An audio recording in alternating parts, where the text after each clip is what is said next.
오늘 하나님의 말씀은 출애굽기 7장 8절로 13절까지 봅니다. 출애굽기 7장 8절로 13절까지 봅니다.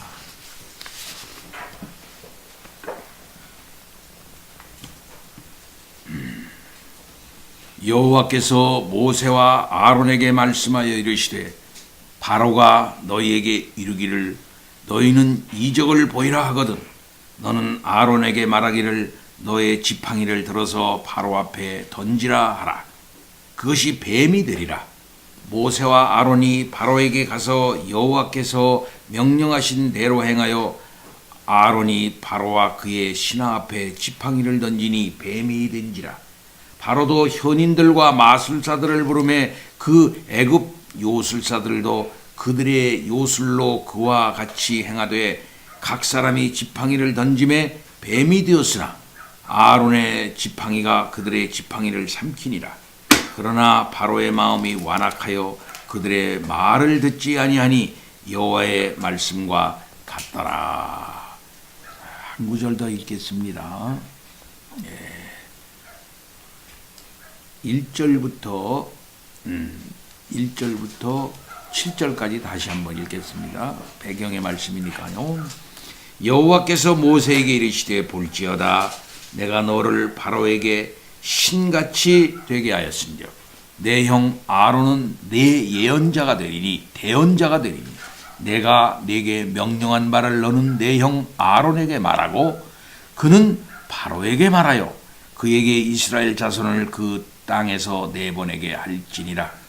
내가 바로의 마음을 완악하게 하고 내 표징과 내 이적을 애굽 땅에서 많이 행할 것이나 바로가 너희 말을 듣지 아니할 터인즉 내가 내 손을 애굽에 뻗쳐 여러 큰 심판을 내리고 내 군대 내 백성 이스라엘 자손을 그 땅에서 인도하여 낼지라.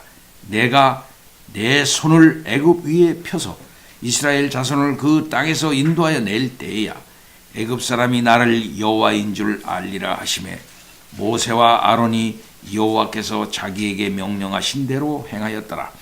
그들이 바로에게 말할 때에 모세는 80세였고 아론은 83세였더라. 아멘.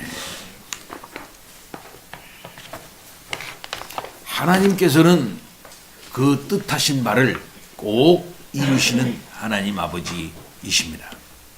하나님께서는 그 말씀을 시건치 아니하시고 하나님의 능력을 발동하셔서 언약하신 대로 그것을 이루시는 신실하신 하나님 아버지이신 것입니다. 어떠한 반대도 불구하고 어떠한 악한 세력이 있다 한달지라도 하나님께서는 그것을 혁파하시면서 하나님의 뜻을 이루어내시는 하나님 아버지이신 것을 우리는 성경을 통해서 분명히 믿는 것입니다. 여러분의 삶 속에서도 하나님이 일하신다, 하나님이 역사하신다 하는 사실을 깨닫고 이제까지 사셨을 것입니다. 얼마 안 되는 삶을 살아온 젊은이나 연만하신 어른들이나 똑같이 역시 하나님은 살아계셔. 역시 하나님은 하나님의 뜻을 이루시는 하나님 아버지야. 하나님이 말씀하신 것을 이렇게 이루시는 것을 보아. 하나님은 나의 하나님 아버지시고 결국은 하나님의 뜻을 이루시는 우리 하나님이야. 정말 믿을 만한 하나님이야. 라고 이렇게 우리가 고백하는 것입니다. 오늘 우리가 본문 말씀을 볼 때에 역시 하나님께서는 능력의 하나님이시구나 하는 사실을 우리가 알 수 있습니다. 출애굽기 7장 8절부터 12장 36절까지의 말씀은 출애굽 역사를 위해서 본격적으로 하나님께서 10가지 재앙을 내리시는 사건을 다루고 있습니다. 차곡차곡 그 10가지 내용이 애굽에 행사되게 됩니다. 이로써 하나님은 역시 위대한 여호와 하나님이시구나. 10가지 재앙을 통해서 여호와 하나님이 어떤 분이신가 하는 사실을 드러내시는 우리 하나님 아버지이신 것입니다. 이스라엘 사람도 그걸 알게 되는 거예요. 그리고 또한 애굽 사람도 역시 이스라엘 하나님 여호와가 참 하나님이로구나 하는 사실을 알게 되는 것입니다. 이렇게 10가지 재앙을 통해서 하나님이 어떤 분이신가 하는 사실을 드러내시는 것이 이 10가지 재앙의 핵심이다라고 말할 수 있겠습니다. 그런데 오늘 본문은 그것의 서론입니다. 7장 8절부터 13절은 10가지 재앙의 서론격인 본문이다. 이렇게 말할 수가 있겠습니다. 7장 3절로부터 4절에 보면은 여호와께서 바로의 마음을 완악하게 하신다. 이렇게 말씀하고 있습니다. 그리고 또 하나님께서는 거기에 표징과 이적을 많이 행하셔서 모세가 전하는 하나님의 그 뜻을 바로가 듣지 아니한다 한다 할지라도 결국은 듣도록 만드시는 하나님 아버지이신 것을 말씀하고 있습니다. 그래서 여호와 하나님께서는 자신의 손을 애굽에 더하게 되고 더 큰 재앙을 내리고 이스라엘 자손을 이끌어 내고야 말겠다라고 하나님께서는 말씀을 하십니다. 이렇게 해서 여호와 하나님이 참 하나님 아버지이시라고 하는 사실을 분명히 각인시키겠다라고 하나님께서 말씀하고 있습니다. 8절서부터 13절 말씀을 보면은 여호와께서 모세에게 말씀하시기를 바로가 너희에게 이적을 보이라 하거든 너는 아론에게 명하여 너의 지팡이를 바로 앞에 던지게 하라라고 말씀하고 있습니다. 그렇다면 네가 하나님으로부터 와서 보내심을 받았다고 한다 할 것 같으면은 우리가 그것을 인정할 만한 이적을 네가 보여라. 네 하나님이 너와 함께 하고 있다고 하는 사실을 그 증거를 보이라. 이러고 할 텐데 그렇다고 한다고 한다 할 것 같으면은 네 지팡이를 그들 앞에 내 던지라 이 말이에요. 그러면 그 지팡이가 뱀이 될 것이다. 라고 하나님께서 말씀을 하셨습니다.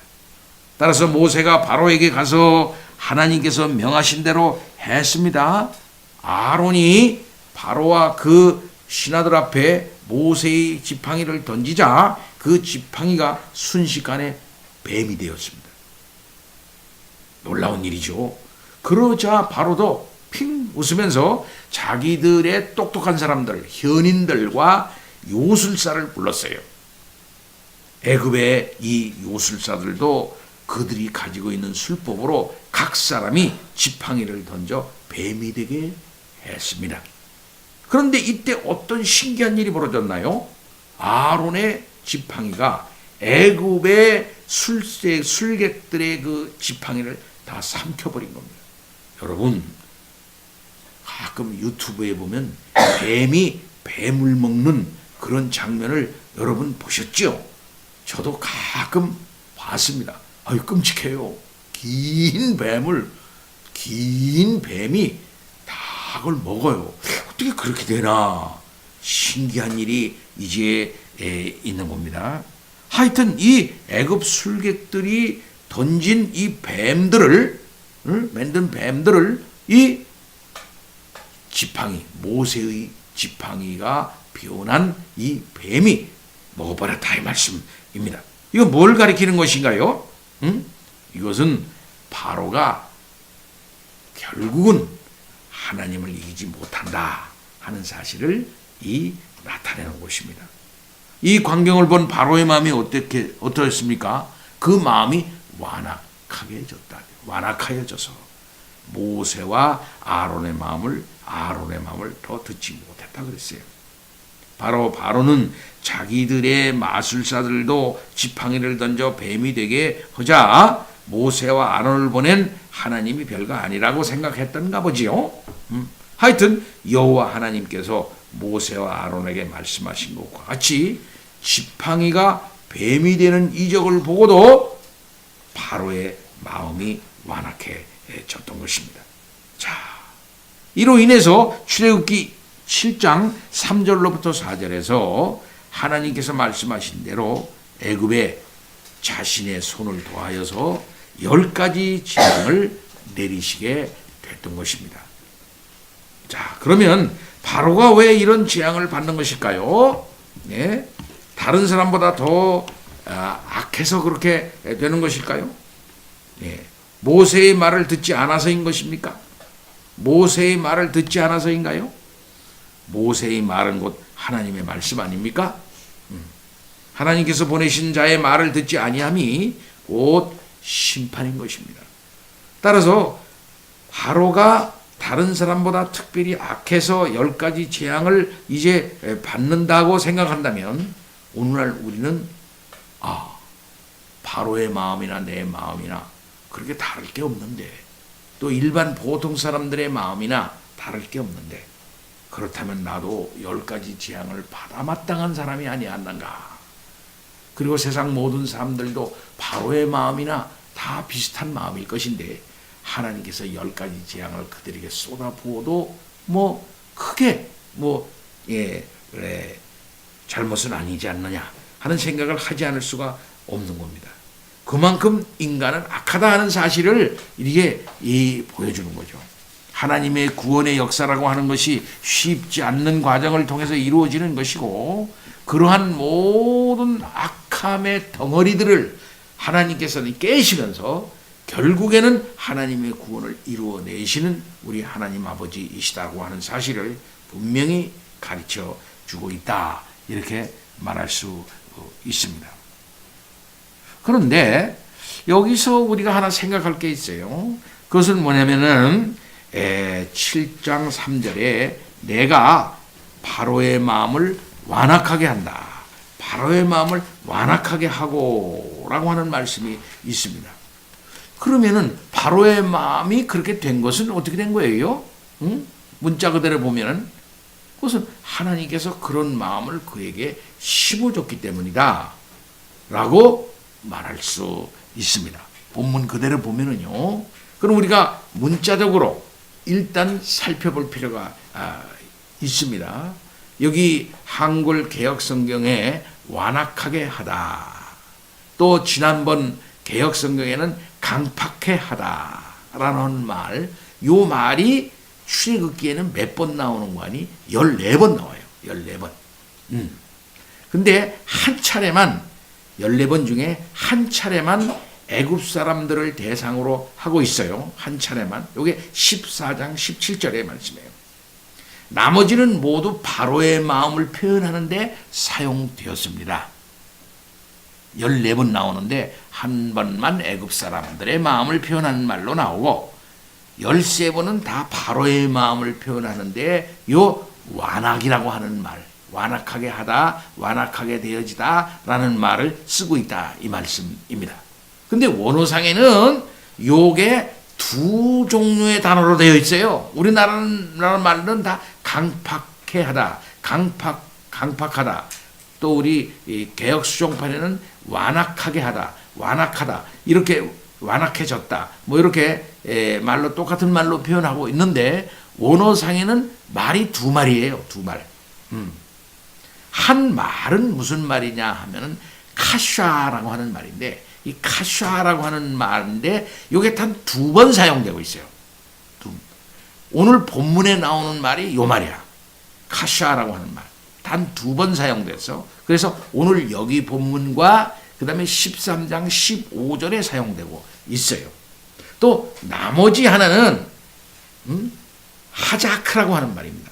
그러니까 카샤라고 하는 말과 하자크라고 하는 말이, 이게 두 말이 다 다른 말인데, 조금 좀 다른 말인데, 원어상으로는 달라요. 다른 말인데 우리나라 말로는 똑같이 강팍이라, 완악이라는 말과 똑같이 번역이 되어 있어서 구별이 잘 안 된다, 이 말이에요. 근데 의미상의 차이가 조금 있다, 이 말이에요. 그러니까 우리나라 말로 말하면은 똑같은 말인데 원어상으로 다른 말이다, 의미상으로 좀 다르다, 이 말이에요. 그럼 우리가 먼저 오늘 본문에 나오는 요 말, 카샤라고 하는 말, 그러니까 본절, 요 7장 3절의 말씀과 또 13장 15절에 나오는 카샤라고 하는 말, 요 말은 무슨 말이냐? 먼저 생각해 봅시다. 그것은 원래는 강경하다, 또는 무겁게 하다, 멍에를 무겁게 하다 라고 하는 그런 뜻을 갖고 있는 단어예요. 그러니까 많은 경우 견디기 어려운 멍에, 즉 잔인하고 압제적인 상황을 묘사할 때 사용이 됐어요. 애굽에서의 노예 생활을 묘사할 때 이 멍에를 무겁게 하라 라고 할 때 이 말을 사용했어요. 또 바벨론에서의 포로 생활을 이제 묘사할 때 어려울 때 이 말을 사용했어요. 뿐만 아니라 이 단어는 여호와에 대한 완악한 백성 이스라엘의 태도와 관련해서 사용됐어요. 왜? 목이 곧은 그런 말 있죠, 성경에. 목이 곧은 백성이다 할 때 이 목이 곧은 이런 말이 요 말이에요. 예. 그러니까 이 카샤라고 하는 이 말은 하나님과 관계에서 사용될 때에는 말이죠, 끊임없이 하나님의 뜻을 거역하고 완강하게 고집을 부리는 인간의 본래의 악한 속성을 나타낼 때 이 말을 사용한 거예요. 다시 말합니다. 이 카샤라고 하는 이 말은 하나님과의 관계에서 사용될 때에 끊임없이 하나님의 뜻을 거역하고 완강하게 고집을 부리는 인간 본래의 악한 속성을 나타낼 때 이 말 카샤를 사용했다, 이 말씀입니다. 따라서 이 카샤의 사역형이라고 하는 히필이라고 하는 히브리어의 어떤 그 표현 방법이 있는데요. 이 히필, 카사형이 히필로 사용됐을 때, 사역형으로 사용됐을 때 이제 이 말이 아크셰라고 하는 말로 변하는데, 이 아크셰라고 하는 말로 변할 때 이 말은 무슨 뜻이 되냐면, 내가, 곧 하나님이 바로의 그 완악한 마음의 본성을 강경하게 할 것이다, 이런 말로 변해요. 꼭 하나님이 사역한다, 이렇게 될 때 이 말로 이건 히브리어의 그 독특한 적입니다. 변하는 히필형이라 그래서, 이건 다시 말해요, 내가 이 카샤라고 하는 말의 원대 뜻이 끊임없이 하나님의 뜻을 거역하고 완강하게 고집을 부리는 인간 본래의 악한 속성을 나타낼 때 카샤라는 말을 사용한단 말이죠. 근데 이것이 사역형으로 변할 때 무슨 뜻이 되냐면 아크셰라고 하는 말로 변하는데, 그 말은 무슨 말이냐면 내가 바로의 그 완악한 마음의 본성을 강경하게 할 것이다 라고 하는 의미를 내포하게 됩니다. 그러니까 하나님께서 바로의 이 완악한 마음의 본성이잖아. 인간은 악한 마음의 본성을 갖고 있는데 그 악한 마음의 본성을 뭡니까? 이게 강팍하게 했다, 완강하게 했다, 이 말이에요. 근데 재미난 것은 요 표현은 이 출애굽 과정에서 단 한 차례 여기 본문에서만 나온다는 겁니다. 네. 아까 얘기한 이 카샤라고 하는 말이 13장 15절에서도 사용됐다 그랬죠? 네, 그거는 문맥상 조금 다른 뜻을 가져요. 그렇기 때문에 오늘 이 본문 카샤, 여기 카샤라고 하는 거는 출애굽의 과정에서 하나님의 표징과 이적을 베푸시기 전에 하나님 자신의 독특한 목적에 따라 바로의 완악한 본성을 원천적으로 완악하게 만드시겠다 하고 하는 하나님의 주권적인 역사가 그 안에 표현되어 있는 말이에요.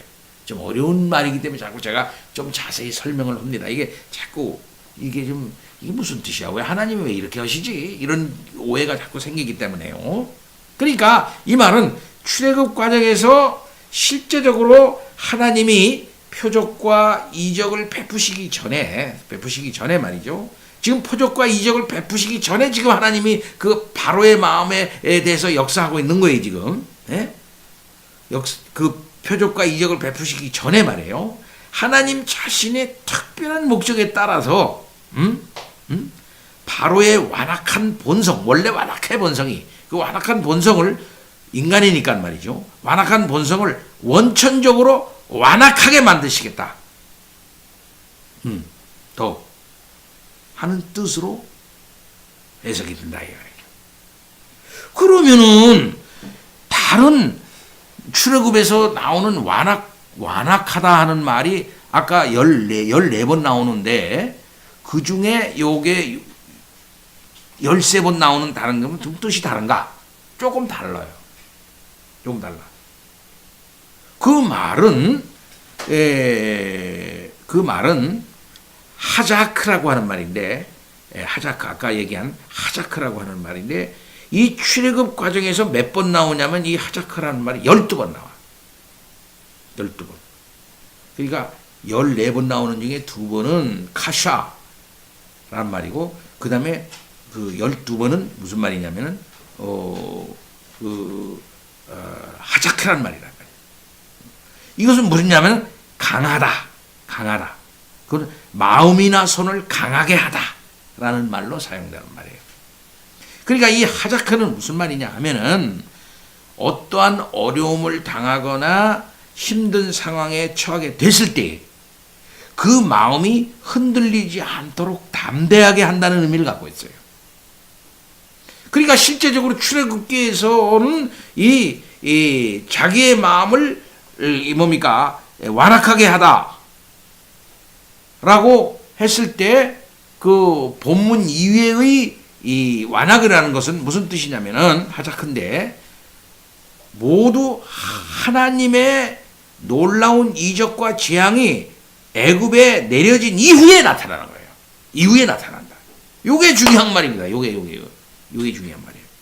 그러니까 지금 오늘 본문에서 말하고 있는 이 카샤라고 하는 하나님이 완악하게 하다라고 하는 거는 본격적인 이적이 역사되기 전에 하나님이 조치한 거라 이 말이에요. 하나님이 조치한 거라. 그 마음을 그렇게 만들어 놨어 하나님이. 예? 그리고 그 다음에 나오는 완악하게 함으로 번역된 하자크는 12번 나오는데 그건 뭐냐 하면은 중요한 거예요. 아주 이저 출애굽기 해석에 있어. 그건 뭐냐 할 것 같으면은 하나님의 놀라운 이적과 재앙이 애굽에 내려진 이후에 나타나는 것이다. 그러니까 하나님의 놀라운 능력의 혼비백산에서 어쩔 줄 모르는 바로가 하나님의 이적과 재앙을 보고 말이죠. 왜? 아이쿠 안 되겠다 하고 있으면서 왕으로서 마음을 다시 진정시키고 자기 마음을 강하게 했다 하는 그런 뜻으로 사용되는 말이다. 그러니까 의미가 조금 다르죠.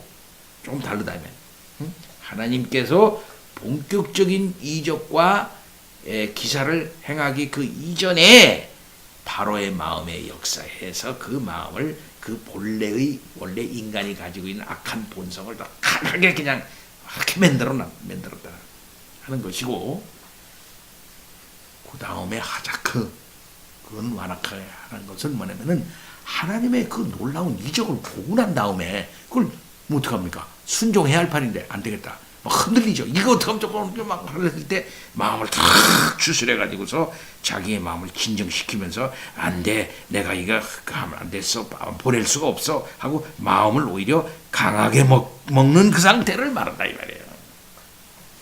좀 다르죠.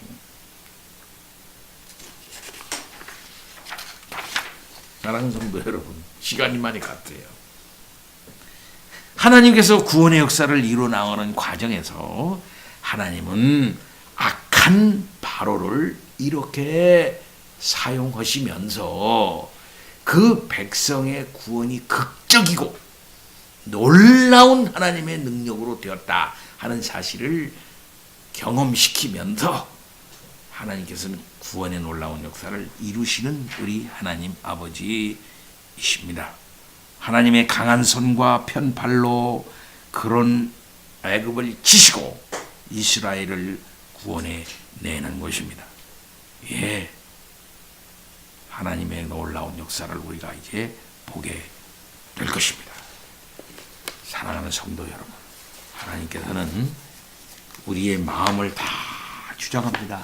선한 이의 마음도 주장하시고요, 악한 이의 마음속도 다 하나님이 주장하시는 것입니다.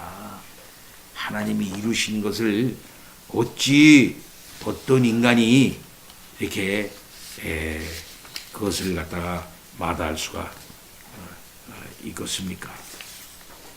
그래서 로마서 9장 19절서부터 24절 말씀 보면은 홍 내가 내게 말하기를 그러면 하나님이 어찌하여 허물하시느냐, 누가 그 뜻을 대적하겠느냐? 이 사람아, 내가 누구이기에 감히 하나님께 반문하느냐? 지음을 받은 물건이 지은 자에게 어찌 나를 이같이 만들었느냐 말하겠느냐? 토기장이가 진흙 한 덩이로 하나는 귀 쓸 그릇을 하나는 천이 쓸 그릇을 만들 권한이 없겠느냐? 만일 하나님이 그의 진노를 보이시고 그의 능력을 알게 하고자, 곧 그의 능력을 보이시고 그의 능력을 알게 하고자 하사 멸하기로 준비된 진노의 그릇을 오래 참으심으로 관용하시고, 또한 영광 받기로 예비하신 바 긍휼의 그릇에 대하여 그 영광의 풍성함을 알게 하고자 하셨을지라도 무슨 말을 하리요? 이 그릇은 우리니 곧 유대인 중에서뿐 아니라 이방인 중에서도 부르신 자니라. 그러니 14절 다시 돌아가면은 9장 14절 로마서, 그런즉 우리가 무슨 말 하리요? 하나님께 불의가 있느냐? 바로의 마음을 그렇게 그 본성상 더러운 마음을 하나님의 그 구원 역사를 극적으로 이루시기 위하여 그 바로의 마음을 그렇게 완악하게 하신 그것에 불의가 있느냐? 그럴 수 없느니라. 모세가 이르시되 내가 긍휼히 여길 자를 긍휼히 여기고 불쌍히 여길 자를 불쌍히 여기리라 하셨으니, 그런즉 원하는 자로 말미암음도 아니요 다른 박질하는 자도 말미암음도 아니요 오직 긍휼히 여기시는 하나님으로 말미암음이니라. 성경이 바로에게 이르되, 그랬어요. 바로에게 이르되 내가 이 일을 위하여 너를 세웠으니, 이 일을 위하여 너를 세웠으니 곧 너로 말미암아 내 능력을 보이고, 너로 말미암아 내 능력을 보이고 내 이름이 온 땅에 전파되게 하려 함이라 하셨으니, 그런즉 하나님께서 하고자 하시는 자를 긍휼히 여기시고 하고자 하시는 자를 완악하게 하시느니라. 그랬어요. 하나님께서 그러한 놀라운 뜻을 따라서 바로의 마음을 완악하게 하라. 하나님의 능력을 더 극적으로 보이셔서 하나님의 큰 구원을 드러내시는 우리 하나님 아버지이신 것입니다. 결국은 망할 자 망하는 것이고 흥할 자 흥하는 거예요. 하나님의 놀라운 역사 우리들이 깨달아야 옳습니다. 성찬 예식을 거행합니다.